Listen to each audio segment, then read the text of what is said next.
Your Steve Jones Show podcast is loading now. The Steve Jones Show podcast is sponsored by Sunbury Motors, North 4th Street in Sunbury, and Sunbury Motors Kia, routes 11 and 15 in Hummel's Wharf.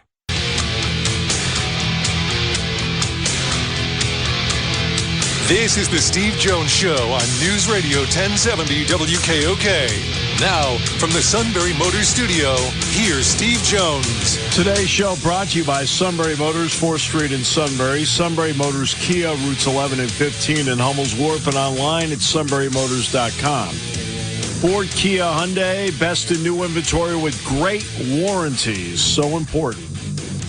Pre-owned inventory they go over with a fine-tooth comb, thus they end up earning the Sunbury Motors guarantee, which is critical to the buying experience. And a terrific service department that backs it up. And they're looking for more technicians. You think about a job change? Work with people who are the best at what they do. And that would be Sunbury Motors, 4th Street in Sunbury. Sunbury Motors Kia, routes 11 and 15, Hummel's Wharf. And online at sunburymotors.com. Obviously, a great night last night for Penn State basketball with the drama that allowed the Nittany Lions to beat 12th-ranked Illinois 90-89. It was interesting in watching the game play out last night. There was a point when they played Michigan State last week. They're down 14 points. And to be honest with you, I'm sitting there, and they're down 14 to Michigan State. And I just didn't see a pathway based on how the game was playing out that Penn State could win the game. You just kind of felt like, that the way it was playing out, they were just out of it. Last night, they're down 14 points, and I had a feeling that was 180 of that. That I could see a pathway because Penn State actually, especially on offense, was playing really well. And I saw a pathway as a possibility for them to win. The key shot, there were two key shots in the game. One was a miss and one was a make. The make is obvious. It's the Jameel Brown 3 on the break where he made it a 4-point game. Now, because he does that, the math starts to work for you and the ability to maybe win the game. And that was with 35.1 seconds to go. The miss was by Illinois, and I don't mean at the end. They have the lead. And Penn State's pressing them. They're able to break the press, and they get the ball. I think it was to Luke Goody in the far corner, as we saw it. And he took the shot. I'm like, he missed it. And Dick and I look at each other. That's the first time I looked at it and said, guess what? They're starting to unravel. He needed to pull the ball out, run some clock, knock 20 seconds off the clock, then take a shot. The 20 seconds was more valuable than the points at that stage. And when he took that shot, Dick and I looked at it and said, you know what? They got him crazed, right? They could win the game. When he missed that shot, that's when I thought they could win the game. And, Todd, what didn't Mike Rhodes do last night? I'm going to guess panic. Well, it's actually, I'm talking about in terms of strategy. Foul. Well, yeah, you're right. He didn't do that. They did not do that, except on the Hawkins thing. They ended up fouling. They had to. They had no choice, but they let it play out. But he didn't call a timeout. All right? Think about this. 18 seconds ago, Hawkins, who, by the way, walked. I mean, I'm talking like clearly walked on the play. Officiating was a little strange last night, but he clearly walks. No call. Like, okay, so Penn State now, it's 18 seconds ago, they have to foul. But see, they were smart about it. Penn State's not out there, you're right, Todd, not out there fouling. No, you can let it play out a little bit before you finally feel like you're forced to foul. All right? And as I mentioned, Hawkins walked. And it wasn't called, so they ended up fouling him. And this is where Dick and I always bring out the great Simon Gratz, graduate, NBA guy, Rasheed Wallace. Quote, ball don't lie. He missed both shots. Okay, ball don't lie. Missed both shots. And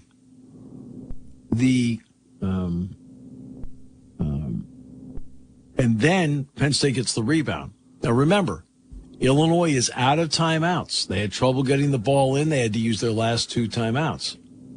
Okay? And the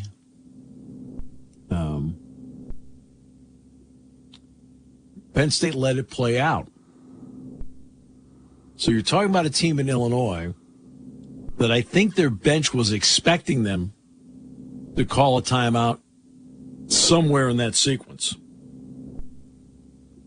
And the Penn State grabbed the rebound and played.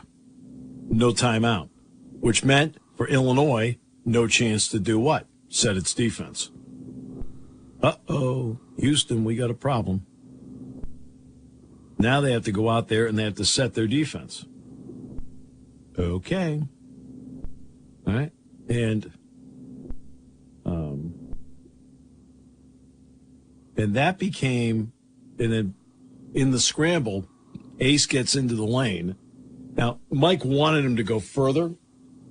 The plan was to go further. He wants Ace to get as far as possible on a play like that. But he couldn't because Illinois was able to close the lane down. Because the idea was to go in, and if he had a shot, take it. If not, he'd kick it back out to Zach. Well, he kicks it out to Hicks. And Hicks takes the 3 and gets fouled by Hawkins. And Hawkins, I mean, clearly, not only clearly fouled him, but he fouled him twice.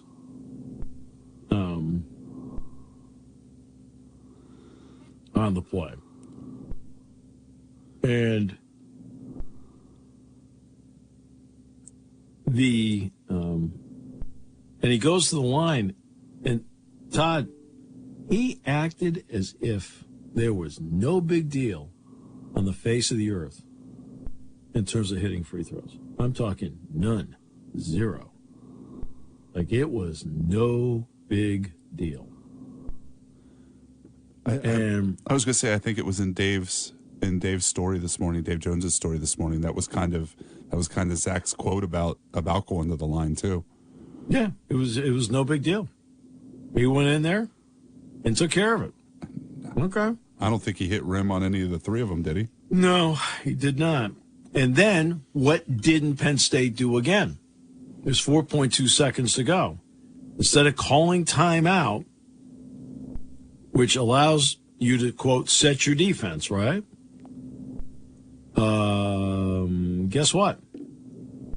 Again, Illinois is out of timeout, so they can't set a play here. They kept playing. And they never, now they got a good shot out of it. But Harmon was a little off balance once he got to the,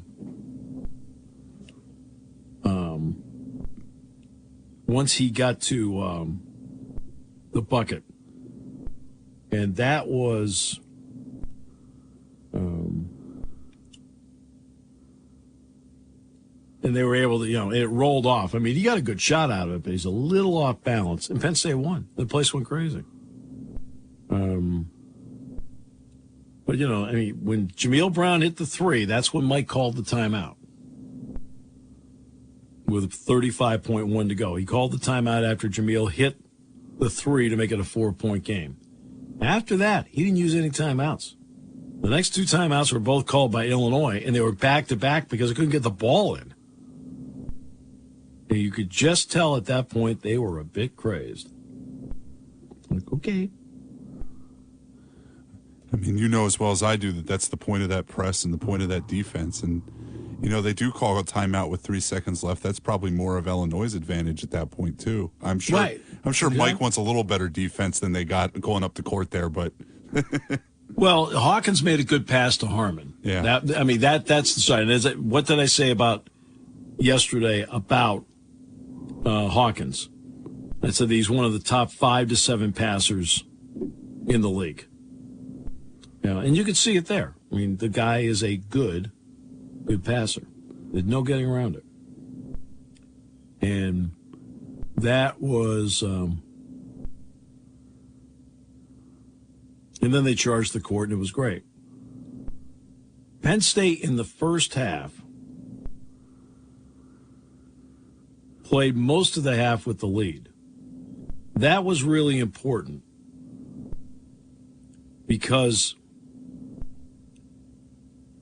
that allowed Penn State to build enough collateral that allowed them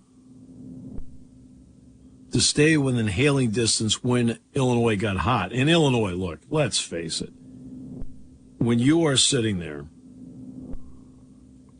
and you are watching the Illinois team rebound left and right, and we talked about yesterday that it was going to be a problem. It was going to be a problem because of their length and their athleticism. When they out-rebounded Penn State 49-25. Yikes. That's a big number. I was going to say, and it was almost 50 because they were pretty close to getting the offensive rebound on the second missed foul shot, too. Yeah. But Zach Hicks got it. Yeah. That was a big rebound by Hicks. Hicks had 8 rebounds in the game.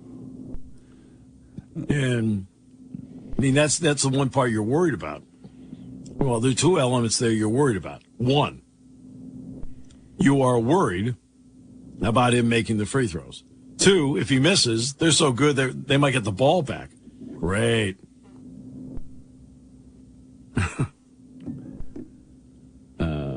Yeah. So, great win, and now there's going to be a lot of talk about the venue. There is no question that the players will tell you what a great atmosphere it happened to be. And it was. It was a great atmosphere. No getting around it. And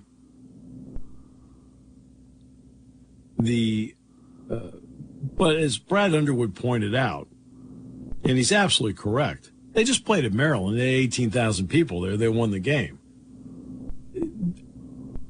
The Illinois, I mean, you need help in a situation like this. Illinois did a laundry list of things. I mean, a laundry list of things to lose the game. I mean, stunning, including that missed jumper. That missed jumper, where they could run clock, was, you kind of sat back and went, okay, they're not thinking. When you're trying to win a game, that's a problem. On a night where Shannon had 35 career high, he took 18 attempts himself. They fouled him 11 times last night. He got fouled 11 times, Todd. And he was 12 of 18 at the free throw line, something like that. But that was,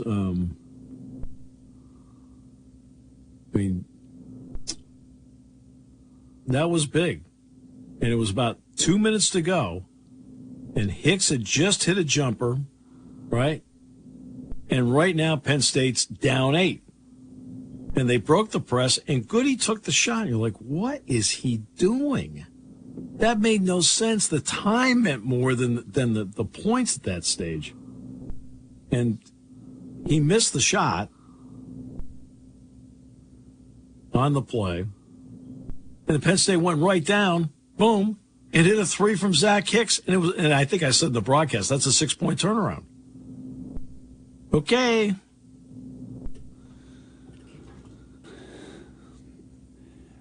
You know, that's one of the things that's missing on all levels right now, I think, is situational awareness. And in all sports, and obviously that's kind of something that hurt Illinois last night. I see it more in high school for obvious reasons, but sometimes, like you said, sometimes the time off the clock is way more important than the points. Well, and the situational awareness was absolutely not there for Illinois, and we go back to what Mike did with the timeouts. Now, look, I mean, if Penn State gives up the offensive rebound, it doesn't matter. You got a foul again, you get trouble, the whole deal. All right, but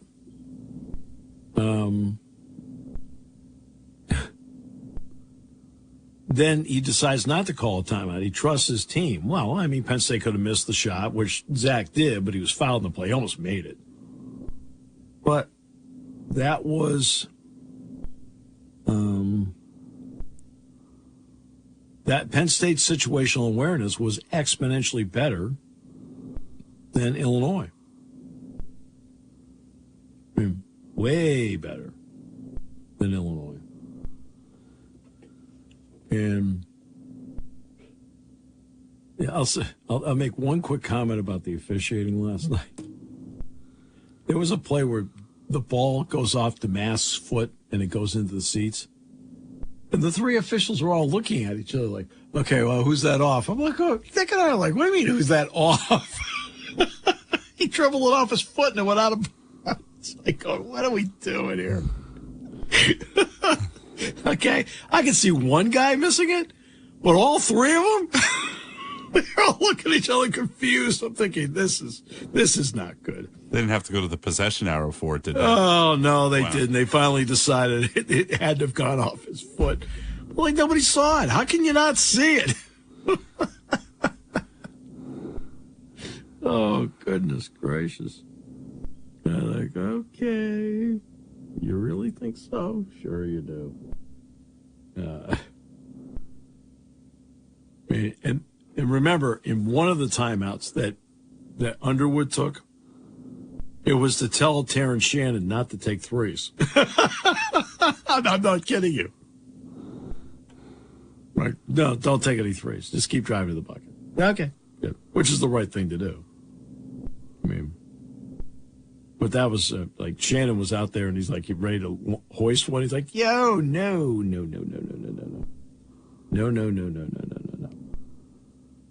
You can't do that. Don't hoist. Here's one for you. Penn State's now beaten Illinois 4 straight times in 4 different arenas. They beat him at the State Farm Center in Champaign. They beat him at the Jordan Center last year. They beat them at the United Center in the Big Ten tournament. And they beat him in Rec Hall last night. That's hard to do. It is hard to do. 4 different arenas, 4 different wins. Right? And Dick looked at him. He says, Dick's the one that pointed it out. I hadn't thought of it. And Dick pointed it out to me. I said, the way Brad Underwood feels right now, they could play in the parking lot and not win. It's like... that would hurt them in the... they'd probably rebound better in that little tight space out there in the Rec Hall parking lot. Yeah, they probably would. But, yeah, great win last night. Now, we got Rob Brooks coming up. And I think, Todd, I got to send you his number. Right. Yes, you do. Yeah.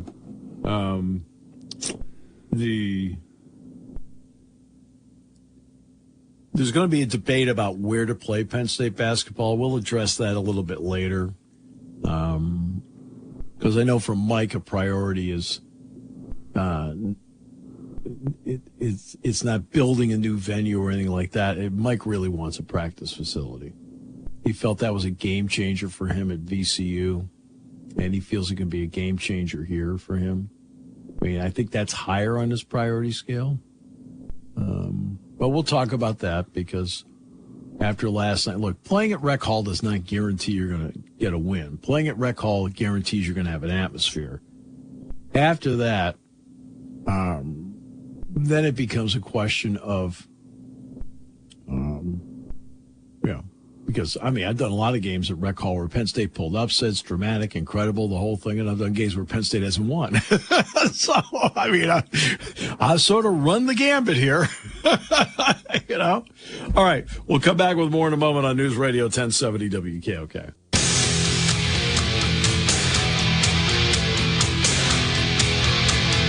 This is the Steve Jones Show on News Radio 1070 WKOK. Now, from the Sunbury Motors Studio, here's Steve Jones.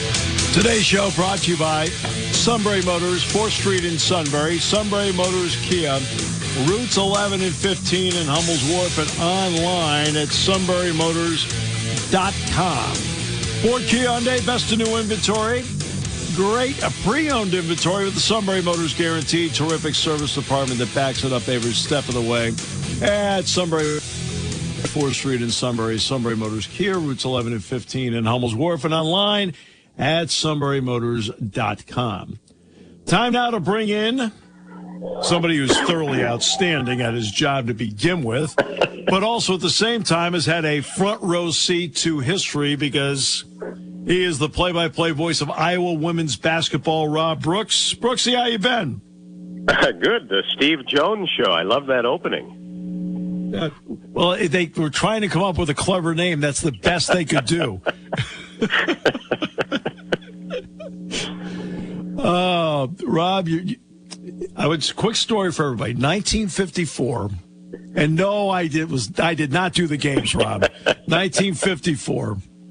Penn State plays in Iowa City and beat LSU and Notre Dame to advance to the school's one Final Four. The play-by-play announcer was Bob Brooks, Rob's dad. Yeah. How about that? See, when you talk about the Ironman back in 1939, he had to preface by saying, no, he did not do those games. Was there, but didn't do them. Rob, I mean, being around Dolphin and Podolak, you're used to police escorts. Although I like to point out that it's better when it's in front and not behind. But what has it been like, in your observation, about just getting from an airport to a hotel, getting from a hotel to an arena because of the situation surrounding Caitlin Clark? Well, we're at shoot-around right now in Bloomington, and there's 8 police officers surrounding the court. And that gives you kind of an indication of how things have changed this year. And really, the fact that as you know, Steve, used to it in football, the police escorts, the 7 or 8 buses. Now we're up to 2 buses in basketball, police escorts to and from the arena. And a lot of it has to do with the fact that all these games are sold out, and you're not used to women's basketball crowds like that in most places. And the ticketing has been general admission. So the season ticket holders obviously have a seat, but other than that, if you buy a ticket on a one-game basis, it's general admission. So what that turns into is fans wrapping around the arena in the middle of the afternoon. To give you a case in point, we're at Wisconsin in December, and they typically get 2,500 fans per game. There's 15,000 for this game. It's 27 degrees. It's a 2 o'clock tip. Yeah. And at 6:30 in the morning, the entire Kohl Center is wrapped with people.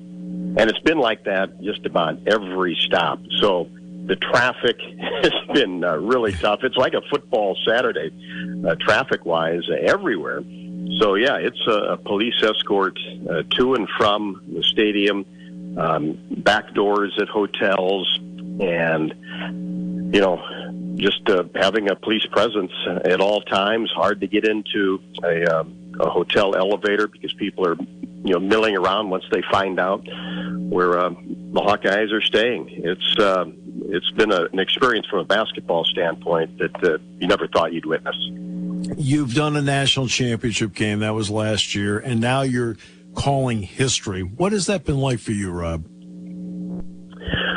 Well, it's been a journey. It's never something you anticipate because, as you know, you're around sports for so long, you just can't anticipate that unless you're a handful of schools. If you're South Carolina women's basketball or LSU, you know that you pretty much got a chance to get there, but things happen. At the University of Iowa, it's happened twice in women's basketball, and have not been at the men's Final Four since 1980, so it's just not something you really anticipate. And even when they were playing well in the tournament last year, you still, there's a lot of roadblocks to get to, won the Final Four, won the championship game, but Coach Bluter did such a great job in embracing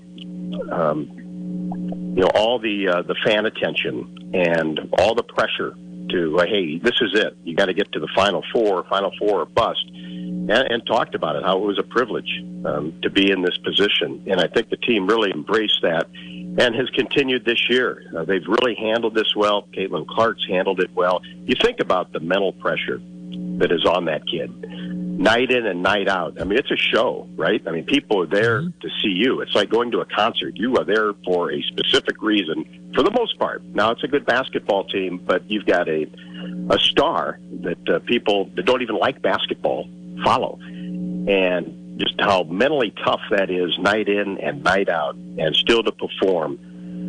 I've never seen anything like it. And, she doesn't have a 3 for 20 game or a 4 for 17 game. Obviously, great shooting nights, yes, and mediocre shooting nights, sure.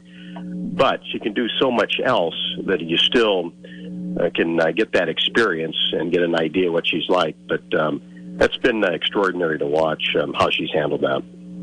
Away from the floor, how's she been? Because people forget she's 22. She's not 32. She's 22. So right. Away from the floor, how's she been? I've always kind of termed it as what you see is what you get. She's very competitive. When it's time to be serious, it's time to be serious. But she'll joke around and just kind of blend in with the team. On the road or pregame, postgame, you wouldn't have any idea that she's averaging almost 33 points a game and has the NCAA women's scoring record, and gets along with her teammates very, very well. Kate Martin and her are really, really good friends, and I think that was part of the reason why a couple of the Iowa players came back after last year. They didn't have to, and just to embrace the experience and to play with her. And if you're a post player, why wouldn't you love that, right? I mean, you're going to get the ball in certain situations, and if you can make tough catches, so you got a chance to score a lot of points. But a very competitive person, very serious when it's time, but also will joke around and have a good time. What about the ability of Lisa Bluter and how she's had to handle it? Because she has a star that is awesome to have, but you have to make it all work. What kind of job has she done in making it work? Masterful.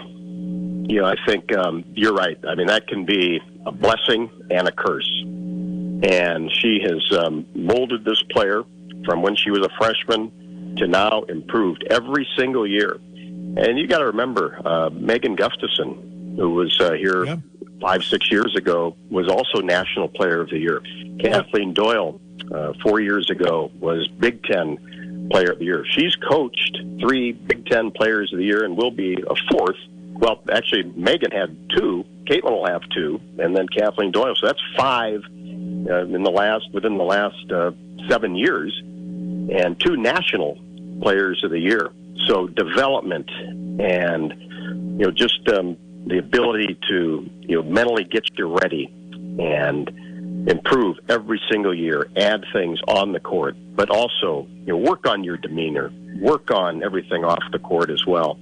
And I don't think it could have worked out any better for both parties. All right. So, but what coaches can do is the great ones have the ability to accentuate what their players can do and then figure out a way to cover up a deficiency. All right. And if you can cover it up, it can work. No offense. I always talk about things in a basketball point of view. I can go all through the positives of Caitlin Clark, but the one negative to me, she's not a great defender. To me, Lisa Bluter has done a great job of masking that, where she's good enough defensively based on what they're having her do. Is that fair?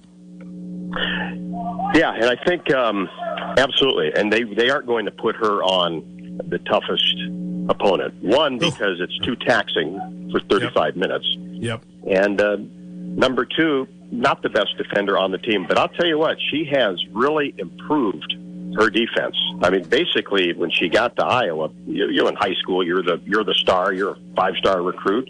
You're not going to be a great defensive player, but she has that capability. She's 6 feet, she's long, and I'll tell you what, in certain situations, if you need a steal or if you need a ball to be tapped up in the air, she has done that. And I think what she has kind of learned is steals lead to easy hoops.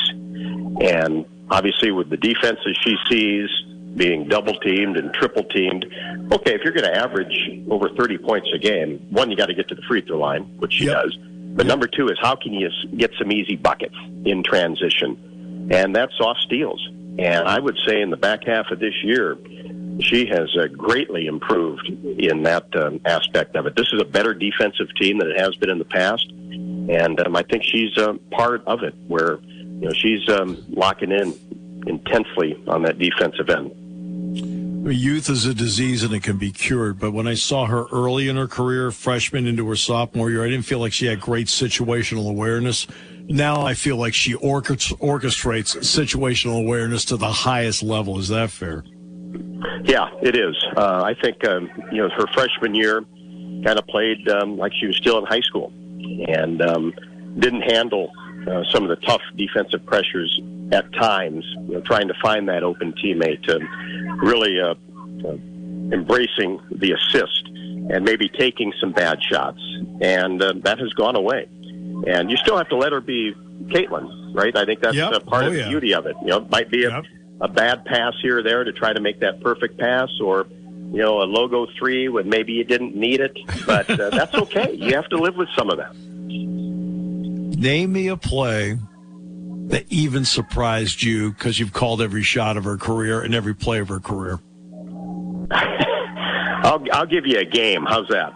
Yeah, a game. Go back to her sophomore year. This is the point in time where I said, okay, this can really be a thing.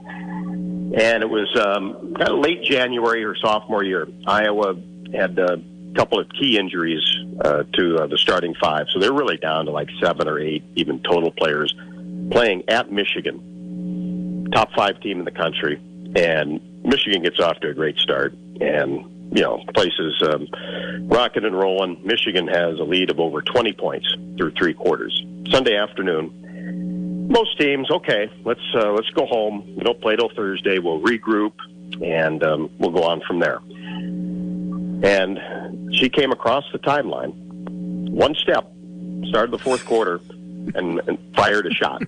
Now, we've seen the long threes, not half court, in the midst of the game. Knocked it down. Next possession, same thing. Knocked it down. Then they start coming out. She dribbles around, then shoots a 35-foot three, hits it, scores 25 points in the 4th quarter. Yeah. In 10 minutes, Iowa pulls to within 5. It was basically 1 on 5. Michigan ended up winning the game, but I walked out of there and said, I've never on TV, in person, seen anything like that. Hey, and that's when you knew that, okay, this has got some teeth. This is where I draw the comparison to Steph Curry, and it's good. And I think you'll find it interesting. The 3 isn't obvious, but to me, Steph Curry is the best in the NBA layups, and I think she's the best in basketball at layups. It's interesting. Yeah, it is, Stephen. You're exactly right, because you have to make those to average what those 2 players are averaging. I mean, look at you watch games, the angles that she takes, they don't go everything. In. Yeah, I mean, the angle she takes and everything to make a layup. It's not simple like, I'm laying it in. No, she does it with angles and purpose. She understands the geometry of it. Right, and also potential contact. There's always somebody, that's late on help or trying to slide over because obviously you know where she is on the floor all the time. And you're exactly right. You have to be able to execute those real makeable shots that, quite frankly, you see a lot of players that can hit difficult shots, but boy, they'd average 10 points more if they took care of business underneath the basket. Right. Okay, the other part, too, is I'm watching the Penn State game, and she's dishing off one assist after another on a 47, 48-point night underneath. I mean, that told me everything about her, the teammate. Right. Yeah, no doubt about it. And I think what comes across during the games and in practice, her teammates enjoy playing with her, and she enjoys them. And it's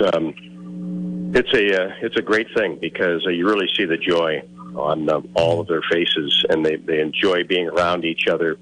And you see that night in and night out, and even after a tough loss, the way that they've been able to bounce back, I think, says a lot. Nobody points fingers, and the staff has a lot to do with that, and really try to embrace every single role on the team. A lot of people talk about it, but they put it to action and do it every day, and the players buy in. Lynette Woodard is next because of her AIAW stuff, right? And then it's it's Maravich. Have you thought at all about the Maravich thing, considering circumstances and things like that? Because it's obviously would be a great moment. It will be. It's 99 points, so I don't think it'll happen tonight. No, it doesn't mean it's not possible. might have a couple of games to think about it. Yeah, I mean, obviously this was the big one because you could really compare, the games in the NCAA. Maravich, when that happens, there'll be people to talk about, well, you didn't have any three-pointers and did it in 3 years and all that type of thing. But it is. I mean, you're still at the top of the list.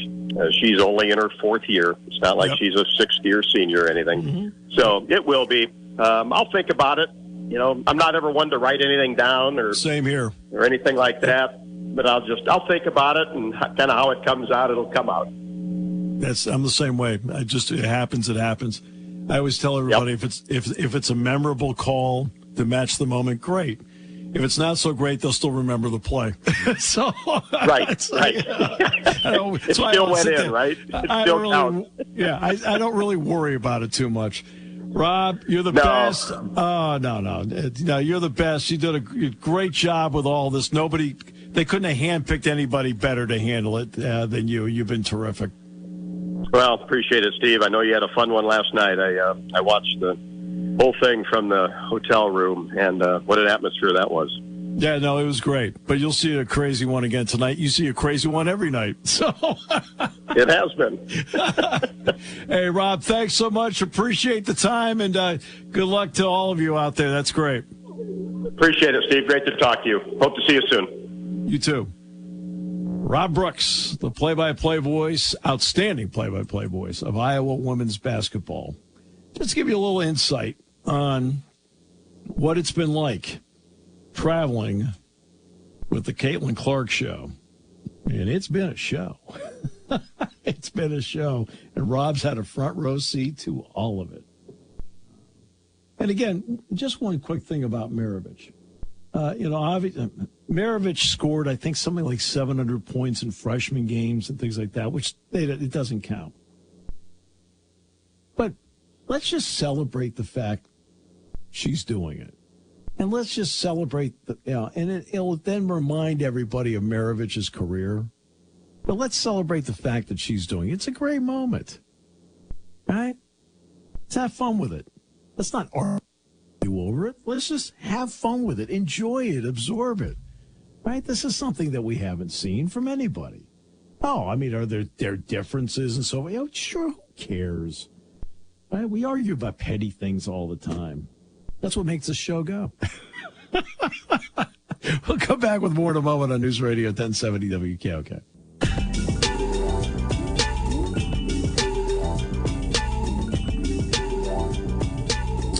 That was fun talking to Rob. Now we're going to get into the Rec Hall Jordan Center thing in the next half hour. It seems to be the great debate. I will show up at the Jordan Center on Saturday and start at 11:30. They get going at noon and see how it plays out. It is. It was a great atmosphere last night. As Rob said, it was everybody could see it. It was coming through the TV set last night. how great it was. And that's, look, that atmosphere is like that. They're different sports in terms of how they play out, but the atmosphere for Penn State wrestling is phenomenal. The atmosphere for women's volleyball is phenomenal, right? Different kind of atmosphere and feel for men's and women's gymnastics. Women's gymnastics has the building tomorrow and Saturday for that Big Five meet. Women's basketball gets it tonight. And then wrestling is in there with Edinburgh on Sunday. Oh, yeah. It is. The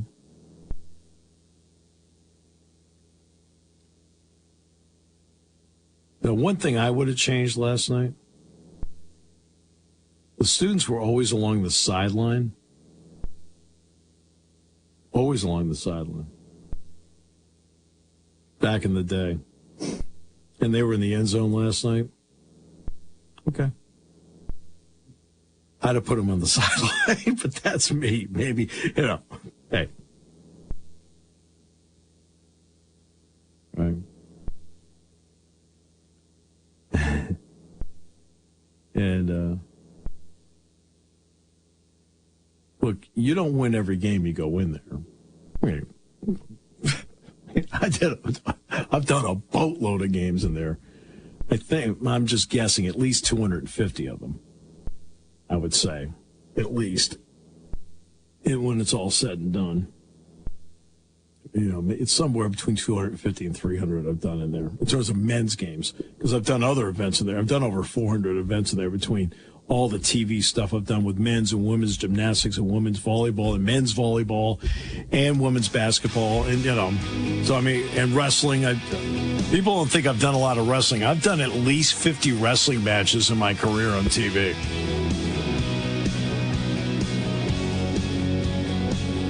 Because we had that deal with Channel 3, and then I did some stuff with BTN.